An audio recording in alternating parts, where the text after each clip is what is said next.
Now, I've seen the show since the beginning, and I've seen Gabrielle and Jeffrey kick a lot of butt, but poor Bruce gets his face kicked in a lot. And I'm just wondering, are you gonna let it, even if it's only one episode, are you gonna give Sam a chance to kick a little Sir, come up here.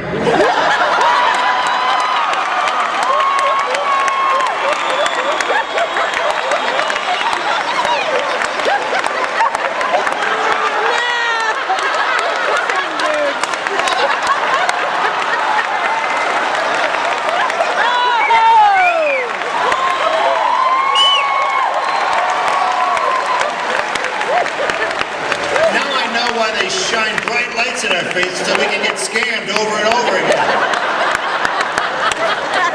Same time. Oh. All right, what was the question? Oh, the ass kicking. I can't answer that. I'm just a little teeny actor.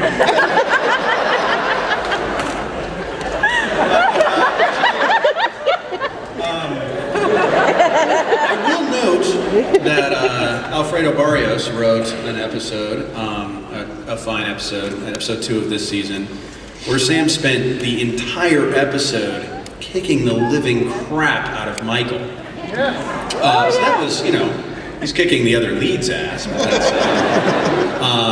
and actually, yeah, he fought Michael in episode 10 of last year. So if you mean fighting people other than Michael, we have yet to do a Sam and Fiona fight. That would be fun. I could hit her. Yeah. The sad thing is, I'm sorry to say, we did a fight scene with a stuntman last season, and I blew my hamstring. So they're like, okay, no more fights for some progress. That was a good fight, though. No, truthfully, though, one of the conceptions of Sam as a character is he doesn't really go karate time on people. We imagine Sam as having an extremely powerful right cross. So fights with Sam are usually over quickly because he is a powerful man.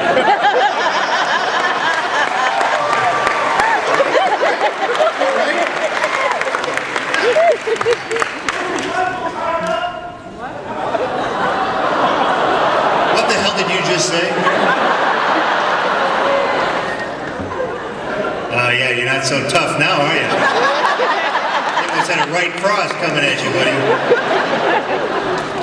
But we digress. I think one of the things that I personally love about Burn Notice is sort of the MacGyvering aspect and Michael Weston's voiceovers, which, if you're familiar with fan fiction, there's a handful of Burn Notice fan fiction out there, and that stuff is hella hard to write.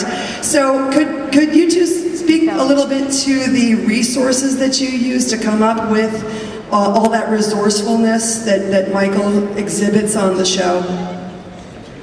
Well, we have a consultant, actually, that is a former intelligence operative who is amazing at giving us a lot of ideas, but I would say the bulk of it is actually just stuff that you get on the internet, actually. The thing about the MacGyvering stuff is a lot of times, it's not like you can go on the internet and say, what can I build to do X, Y, Z? Google, tell me. What we end up doing a lot is finding the principles of how things work. We know that you sort of have to abstract things and go, okay, well, a railgun. A railgun is a magnet that shoots a projectile.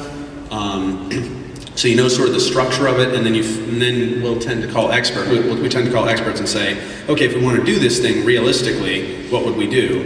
And the standard that we tend to hold ourselves to with that stuff is everything it's a few things. One is, let's not teach anybody how to kill themselves too specifically. It should require another step after watching an episode if you want to kill yourself. You must go to the internet. So that's one thing. And then the other thing is everything needs to work, although we allow ourselves, no testing period. Like Michael just sort of his things, if they could work, they do. So for example, when in season 1, Michael replaces the trigger bar spring of a Sig Sauer P228 with a bobby pin in 45 seconds, that can actually be done. Took our prop guy, how long did it take, Charlie? It was like, Not very long. yeah, I mean, I think it took our prop guy 2 minutes, right? So we're like, yeah, Michael's better than Charlie. So that's sort of, that's how we end up doing it. Yeah, come up with the principle, abstract it to how to really do it. I've been a big fan since I was 9. I heard. How old are you now? 22. Long time. Everything going okay in fandom world? Yeah. Can I get you anything? Hurt your kisses? Those are for me, my friend. I had heard. He's not a fan anymore. Still a fan. You can throw whatever you want at me. I'll still be a fan. Well, I'll still be a fan. You can throw whatever you want. I'll always be your fan. God bless you, sir. I had heard that you were offered a role in Drag Me to Hell. Is that true?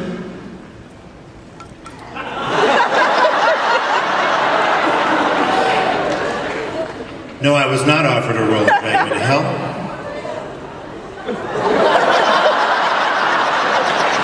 That's the answer to your question. Am I happy about it? No. Will Sam pay for that? Yeah, because he's going to have to put me in Spider-Man 4, 5, and 6. Oh, yeah. You want more pivotal roles from me, don't you? I know. There's only so much time in the day.